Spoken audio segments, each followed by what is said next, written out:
The door closed before my daughter could step inside. No shouting, no argument, just the sound of the lock turning, slow and deliberate like it had been practiced. She stood there with her backpack still on, looking at me for permission to knock again. I didn't give it. I was already being watched. My parents didn't raise their voices. They didn't have to. They smiled through the glass, the kind of smile meant for witnesses, not family. I was told this was for her own good. I was told I was being emotional. What they didn't know was that someone else had already seen the records, and she didn't believe their version. I used to believe that stability came from routine, not happiness, not honesty, just repetition. If things happened the same way often enough, they felt safe, even when they weren't examined too closely. My days followed a quiet pattern. Wake early, prepare breakfast, check my daughter's school bag while she ate, making sure nothing was forgotten. She moved through the mornings without fear, which I took as proof that I was doing something right. I didn't ask her many questions. I watched instead, the way she tied her shoes, the way she waited for permission before speaking. Children learn restraint faster than adults notice. My parents lived nearby, close enough to be present, far enough to maintain authority. They were respected in the family, organized, predictable, the kind of people others described as solid. They liked schedules, rules, and clear roles. I fit into the role they assigned me long ago, the quiet one, the compliant one, the one who didn't challenge decisions once they were made. It made life easier, at least on the surface. They helped with childcare sometimes, not out of necessity but visibility. They liked being seen as involved grandparents. My daughter adored them. She tried harder around them, spoke more softly, stood straighter. When they corrected her, she nodded quickly, eager to show she understood. I noticed how quickly she adjusted herself to their expectations, but I told myself that structure was good for her. Trust, for me, was rarely emotional. It was procedural. If nothing had gone wrong yet, I assumed nothing would. I didn't search for problems. I avoided conflict by staying ahead of it, anticipating needs, complying early, keeping my tone neutral. It had worked my entire life. My great-grandma existed outside this rhythm. She was old enough that people underestimated her presence. She rarely spoke during family gatherings, sat near windows, watched who entered rooms and who avoided them. People spoke freely around her, assuming she wasn't listening or wouldn't remember. They were wrong on both counts. She had lived long enough to recognize patterns without needing explanations. She asked few questions, but when she did, they were precise. Names, dates, processes. She didn't ask how something felt. She asked how it worked. At the time, I didn't see her as part of my immediate world. She was history, an observer, someone who belonged to a past generation, not my present conflict-free routine. My parents liked order, and I respected that. When they suggested changes, different pickup times, new rules at their house, I agreed without resistance. It seemed harmless. They framed everything as concern for my daughter's development. Concern for consistency, concern for stability, words that sounded responsible, especially when spoken calmly. There was no visible tension then, no raised voices, no open disagreements. If something felt off, it was subtle enough to dismiss. A pause before answering a question. A look exchanged over my shoulder. Conversations that seemed to end when I entered the room. I noticed, but I didn't interpret. My daughter trusted me to decide where she went and who she stayed with. She didn't know how often I second-guessed myself in silence. I believed that if I stayed reasonable, others would too. That if I didn't escalate, nothing would. The system seemed intact. Family roles were clear. Authority was stable. No one was openly cruel. No one broke rules loudly. Everything functioned, which I mistook for fairness. Looking back, I understand that this was the stage where power is most comfortable, when no one feels threatened, when trust is assumed, not tested. when silence is interpreted as agreement. I didn't know yet that trust, once established, could be used as leverage. The first signs didn't arrive as events. They arrived as adjustments, small changes that were framed as improvements, a different pickup time because it was less disruptive, a suggestion that my daughter stay overnight more often because it was better for her routine. None of it sounded unreasonable. Each change was presented as a favor, something that made my life easier if I agreed to it. I agreed. What I didn't agree to, because I wasn't asked, was how those changes were discussed when I wasn't there. I noticed it first in my daughter's pauses. She began checking my face before answering questions that used to come easily. When I asked what she did at my parents' house, she listed activities carefully, as if choosing the correct order mattered. When I asked how she felt, she shrugged more often than before. I told myself this was normal. Children adapt. That was the explanation everyone preferred. My parents started using the word "we" more than "you." We've decided it's better if we think consistency is important. The decisions were described as collective, but the collective never included me. I was informed after conclusions were reached, not before. When I hesitated, even briefly, their tone shifted slightly, not confrontational, just cooler. They reminded me of how much they helped, how structured their household was, how sensitive my daughter could be. It was always said gently, as if they were protecting me from something I couldn't see. Once, my mother corrected my daughter in front of me for interrupting. The correction itself wasn't harsh. The timing was. My daughter hadn't interrupted. She had answered a question she was asked. When I pointed that out, my father smiled and said, "You're reading too much into it." I stopped talking after that. There were more moments like that. Instructions given to my daughter that contradicted what I had told her earlier. When I clarified, she looked confused, then anxious, as if the wrong answer carried consequences she couldn't name. My parents stepped in quickly, reassuring her that it was fine, that they would handle it. Handle what exactly was never specified. I began to sense a narrative forming around me, not openly stated but implied. That I was inconsistent, that I overreacted, that I made things emotional when they needed to be practical. These ideas were never argued. They were assumed. The discomfort stayed low level, nothing dramatic enough to challenge, nothing obvious enough to confront without sounding defensive. That was the problem. Any reaction on my part would have been disproportionate to the surface-level behavior. So I adapted instead. I spoke less during visits. I observed how conversations shifted depending on who was present. I noticed how my parents praised my daughter for obedience more than effort. How good meant quiet. How mature meant not questioning adults. I began writing things down, not formally. Just notes on my phone, times, phrases, small contradictions. I told myself it was for clarity, not suspicion. When I tried to reassert boundaries, suggesting fewer overnights, clearer communication, I was met with concern, not resistance. They asked if I was stressed, if work was overwhelming, if I needed help. Help in this context meant stepping back. I declined carefully. I didn't accuse. I didn't explain too much. I kept my tone even. That seemed to frustrate them more than anger would have. They preferred emotion they could label. My great-grandma watched all of this without comment. Once, as my parents discussed a scheduled change over my head, she asked who had informed the school. The room went quiet for a moment. Then my father answered vaguely. She nodded and said nothing else. At the time, I didn't understand why that moment stayed with me. It felt insignificant. But it was the first time I saw someone disrupt the flow without raising their voice.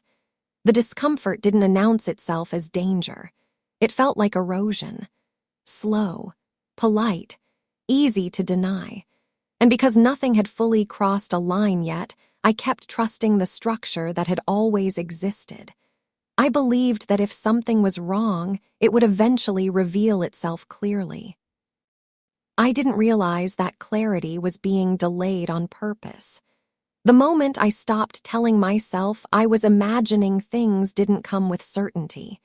It came with repetition, the same explanations reused in different situations, the same phrases delivered with practiced calm. You're misunderstanding. That's not what was said. You're remembering it wrong. I began noticing how often memory itself was treated as negotiable. One afternoon, I received a message from my daughter's school confirming an arrangement I hadn't made. The wording was polite, neutral, administrative. It referenced a conversation I hadn't been part of. I read it twice before responding, carefully asking for clarification rather than correction. When I asked my parents about it, they didn't deny contacting the school. They explained it as efficiency, as support, as something they assumed I'd appreciate. They spoke as if the decision had already proven itself by existing. I didn't argue. I asked why I wasn't included. My mother tilted her head slightly, the way she did when she was being patient with someone unreasonable. She said, "We didn't want to overwhelm you." That answer stayed with me longer than it should have. I started reviewing the notes I'd been keeping. Dates lined up too neatly. Corrections made without notice. Decisions framed as temporary that quietly became permanent. When I brought up specific details, the response was always the same: reassurance followed by dismissal. My daughter began bringing home rules that hadn't come from me. She repeated them carefully as if they were fragile. When I asked who told her, she hesitated before answering. Not because she didn't know, but because she knew the answer mattered. That was the moment I felt something settle in my chest. Not anger, recognition. I noticed how often my parents spoke about me in front of her instead of to me. Comments about my stress levels, about my tendencies, about how I meant well. They never said anything overtly negative. They didn't need to. The framing did the work. One evening, I overheard part of a conversation from another room. My name was mentioned, followed by silence. When I entered, the topic changed smoothly, without explanation. No one looked surprised. It was then that I understood this wasn't confusion. It was coordination. I began documenting more carefully. Screenshots, emails, school notices. I didn't confront anyone with this information. I wanted to see how far the contradictions would go if unchallenged. The pattern became clearer the less I intervened. My parents were constructing a version of events where their involvement appeared necessary, where my role was secondary, where my consent was implied rather than obtained.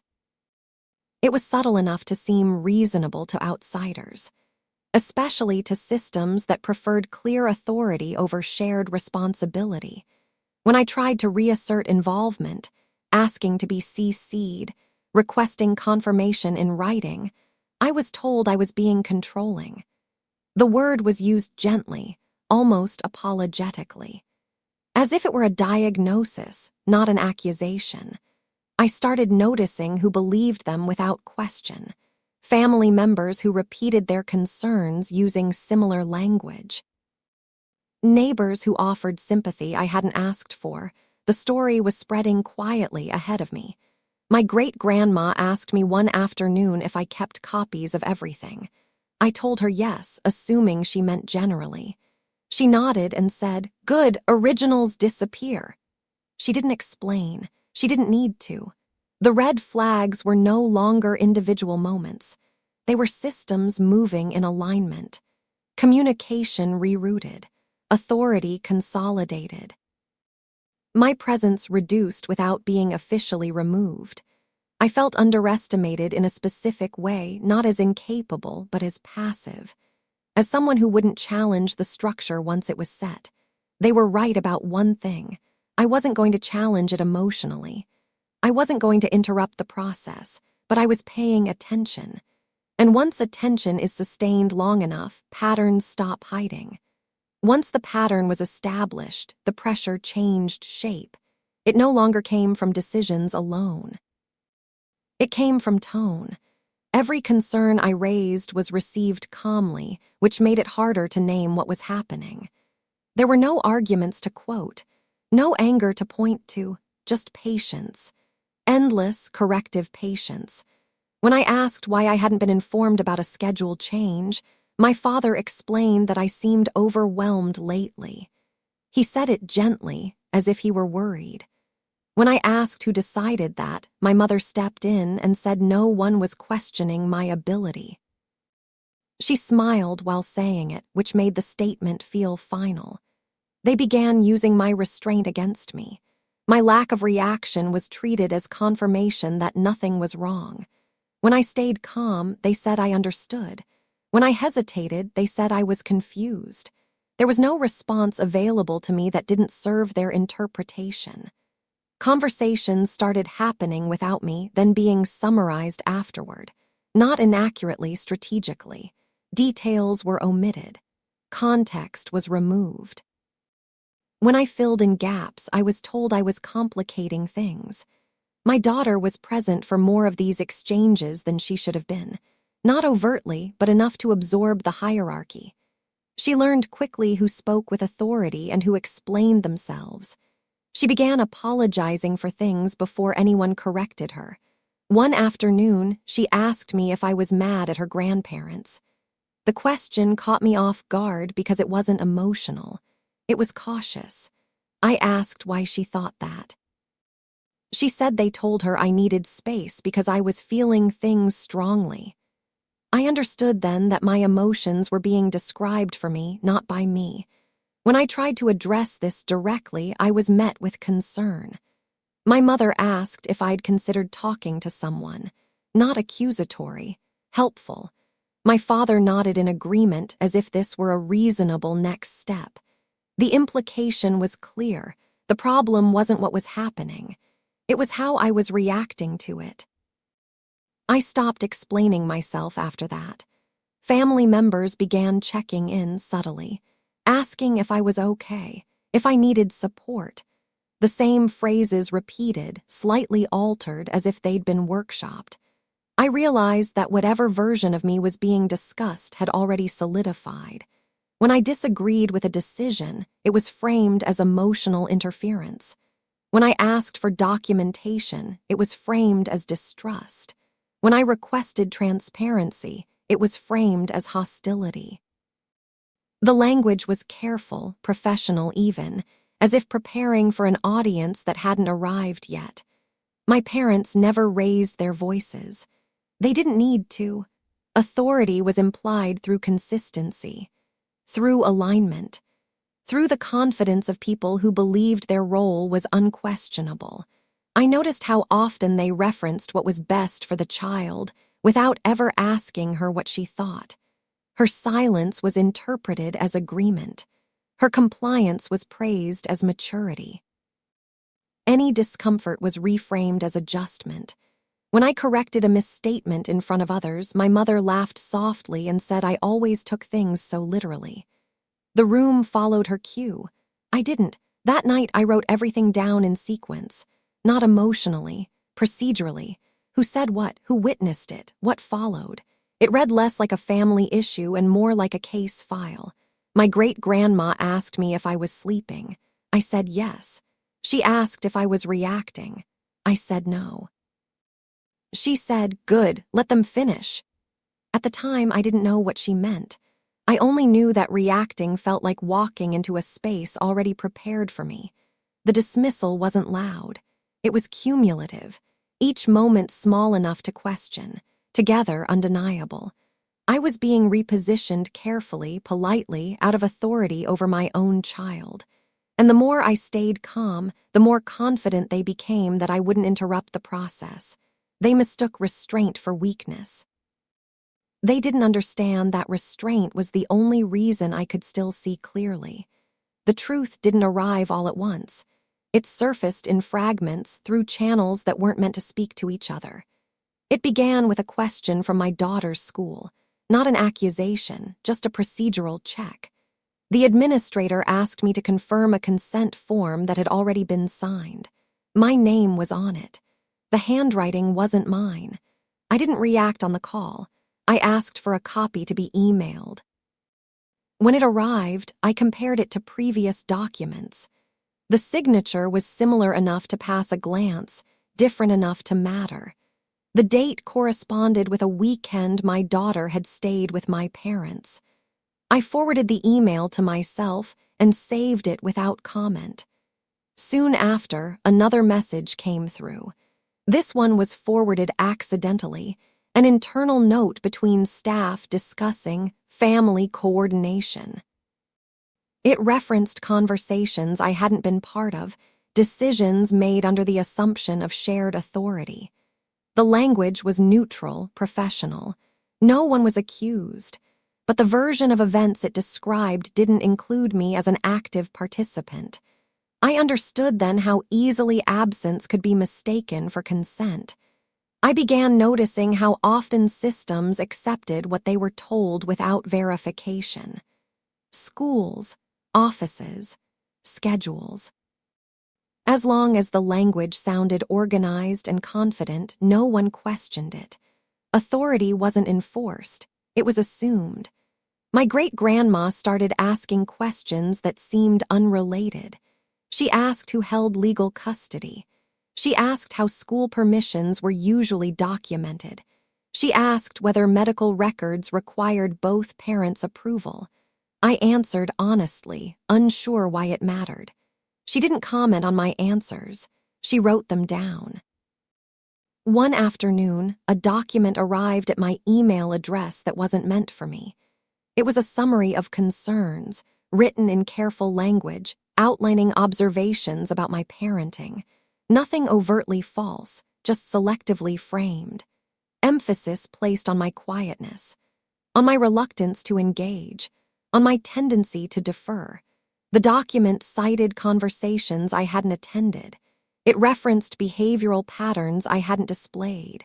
It was structured enough to feel official, even though it was. I recognized my parents' tone immediately. I didn't confront them. I didn't correct the record. I wanted to see how far the narrative would go when left uninterrupted. Each new piece of correspondence added weight, not because it was dramatic, but because it aligned with the last.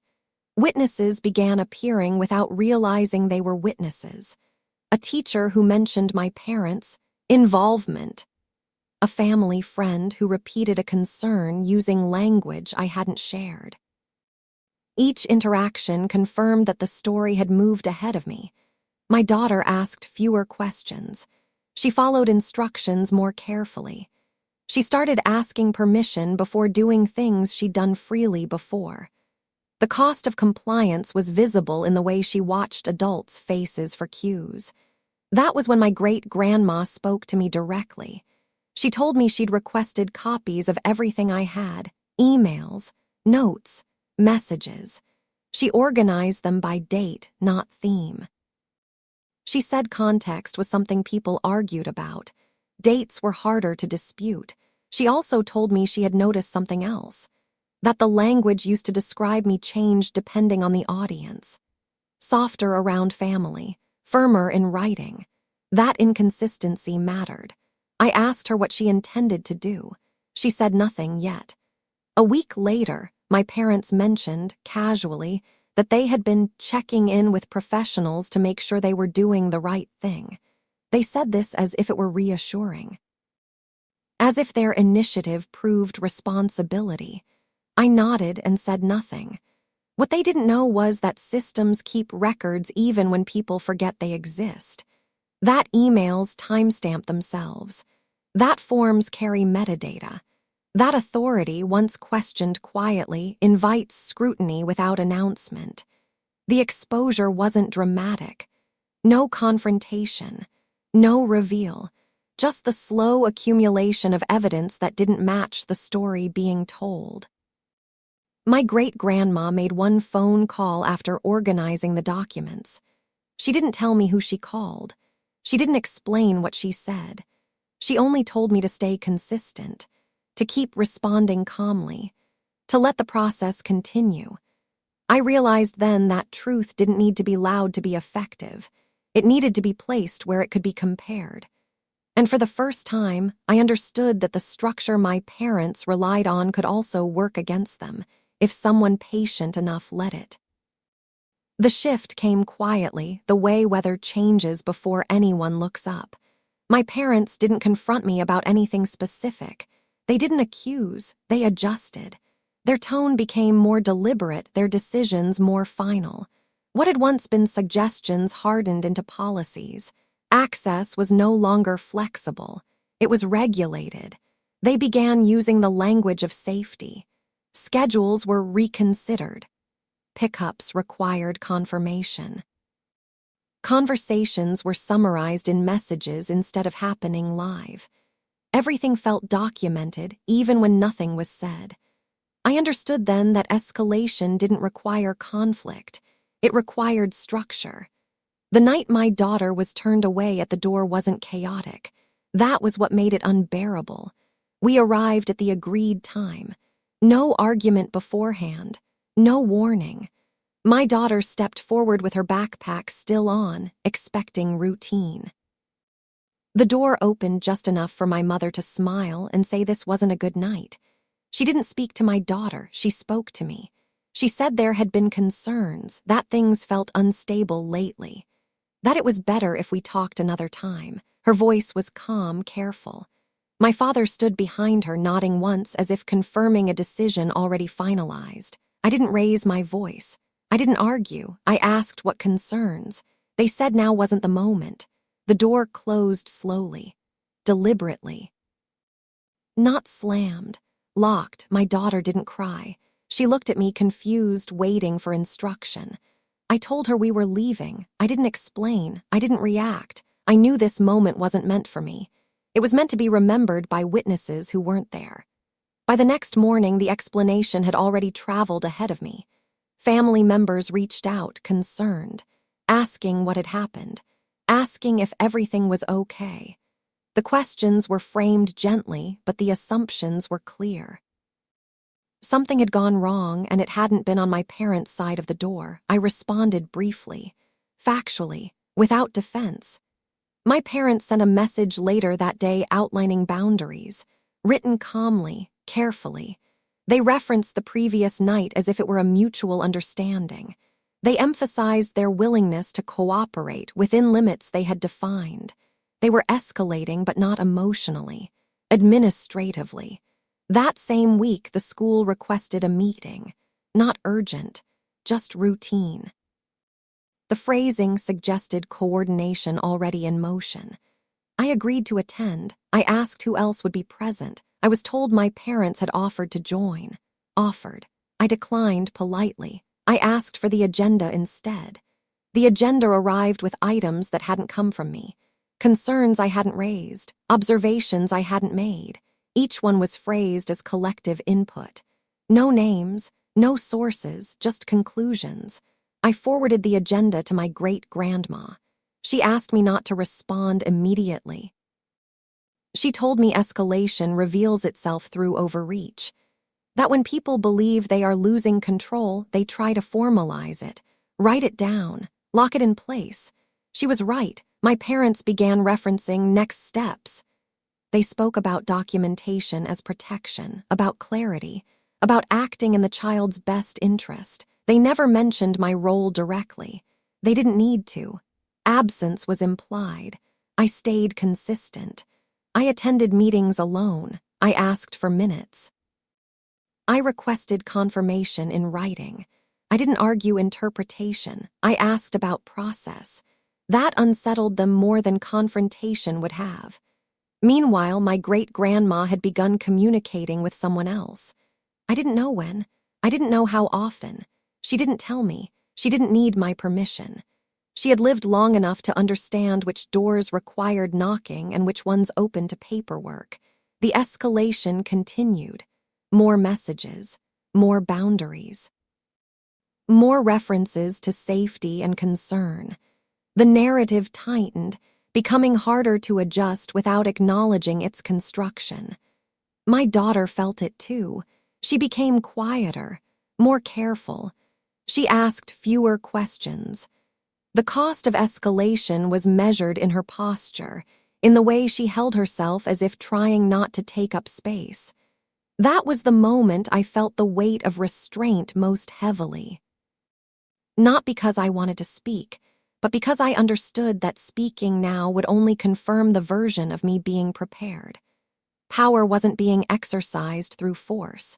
It was being exercised through anticipation, decisions made before responses could arrive.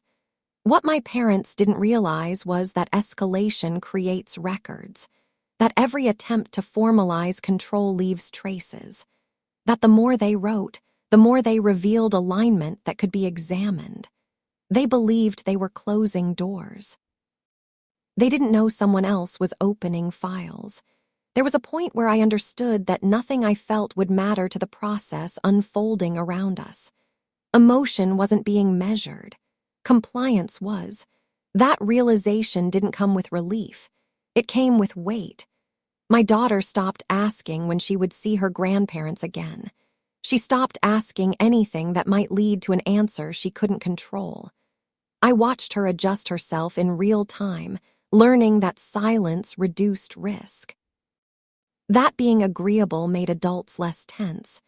These were lessons she shouldn't have been learning. I wanted to explain, to name what was happening, to reassure her that none of this was her fault, but I understood how easily words could be reframed once they left my mouth. Anything I said could be reported, summarized, or interpreted by someone else. So I chose my language carefully. Short, neutral, present-focused. I told her she was safe with me, nothing more. The breaking point wasn't an outburst. It was acceptance. I accepted that my parents were no longer acting as family. They were acting as administrators. Their affection had been replaced by protocol. Their concern had become leverage. This wasn't temporary confusion. It was a deliberate restructuring of roles. I also accepted that reacting would only serve them. There were moments when I was tempted to correct the narrative publicly, to call family members, to explain, but I could already hear how that would be described later.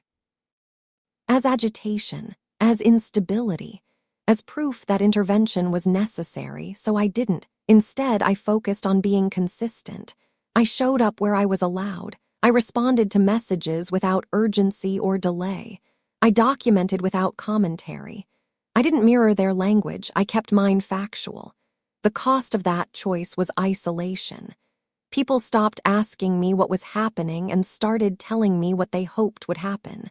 Reconciliation, healing, understanding. Words that assumed mutual confusion instead of intentional harm. My great-grandma was the only one who didn't speak in hopes. She spoke in certainty.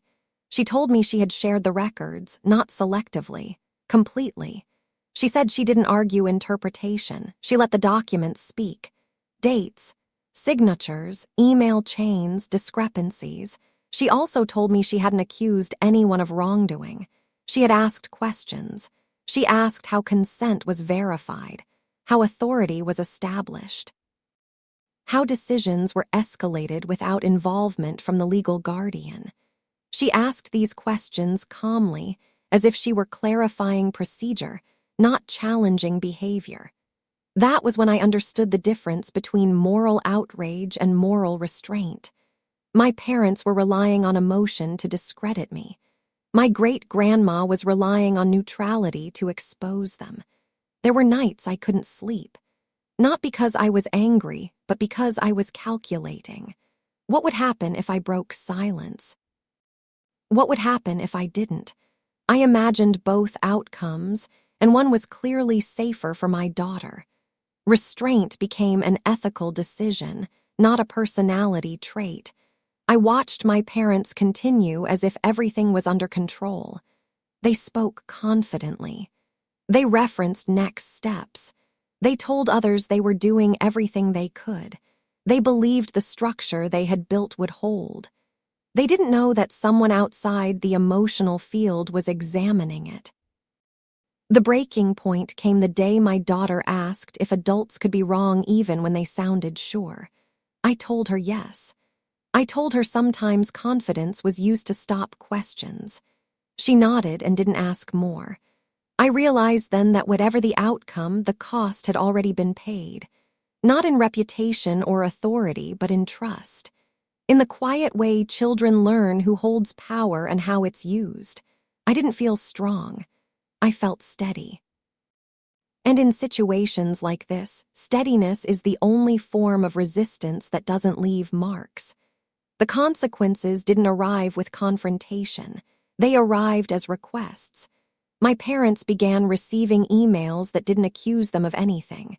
They were asked to clarify timelines, to confirm procedures, to provide copies of documents they had referenced confidently before. The tone was neutral, professional, uninterested in emotion. I was copied on some of them, not all. That shift mattered. The certainty in my parents' messages changed. Their responses grew longer, more careful. Where they once spoke in conclusions, they now spoke in explanations. Where they once summarized events, they now attached files. I noticed how often their attachments contradicted each other. A consent form referenced a conversation that hadn't happened.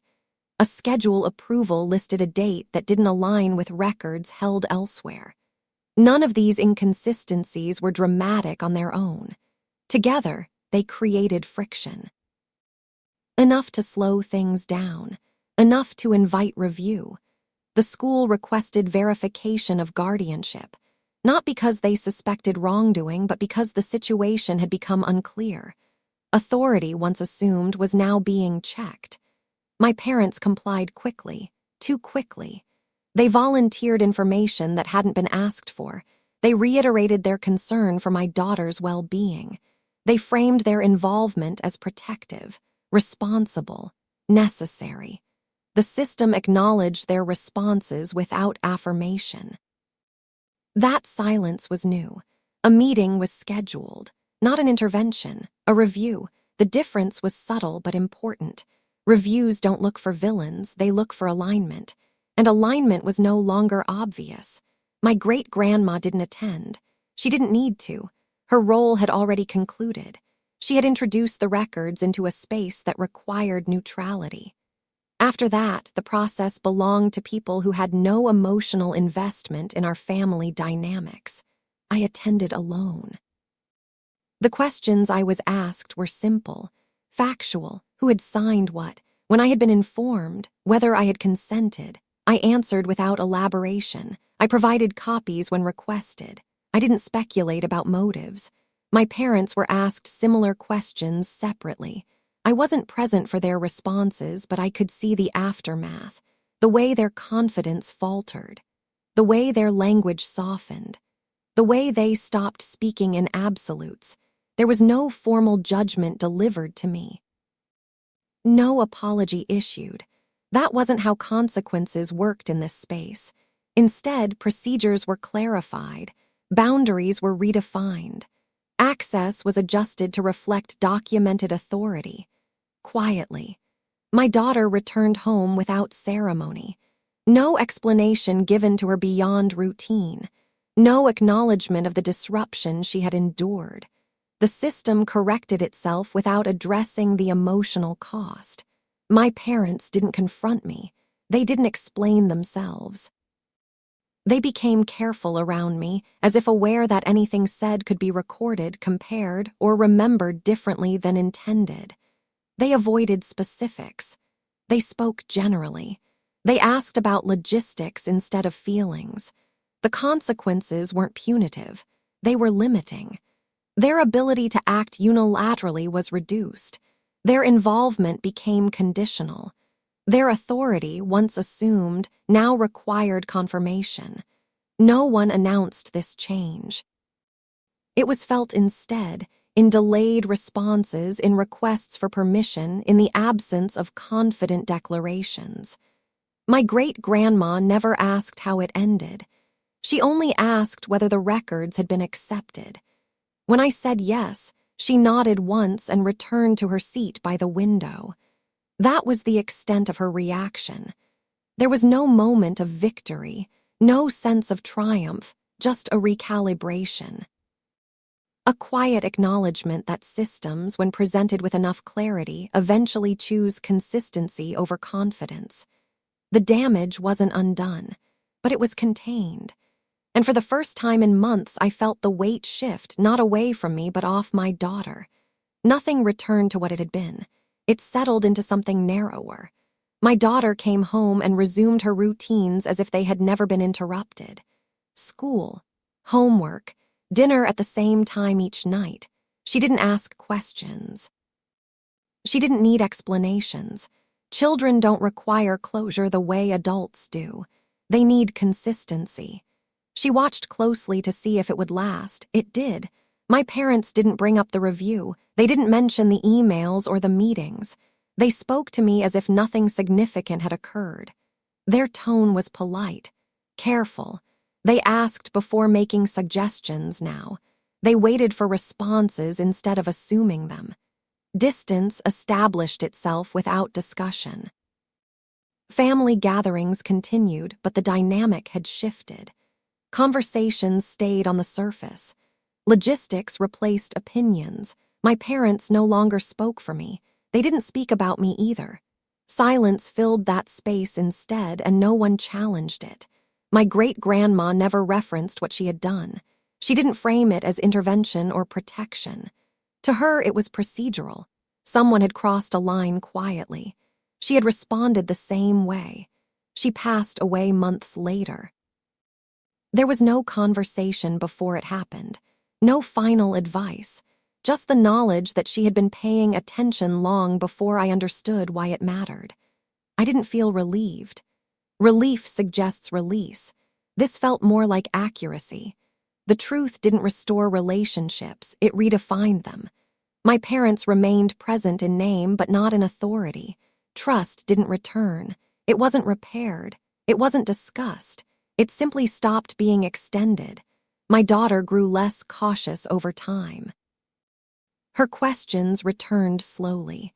She stopped apologizing for existing. The change was subtle but consistent. She no longer checked the room before speaking. No one ever acknowledged what had happened at the door that night. There was no apology, no explanation offered. The system had corrected itself without ceremony, and everyone moved on as if that was enough. For me, it was. Power didn't leave a mark. It didn't announce itself. It revealed itself through absence, of confidence, of access, of unchecked authority. I didn't win anything. I kept what was already mine. And sometimes that is the only outcome that matters.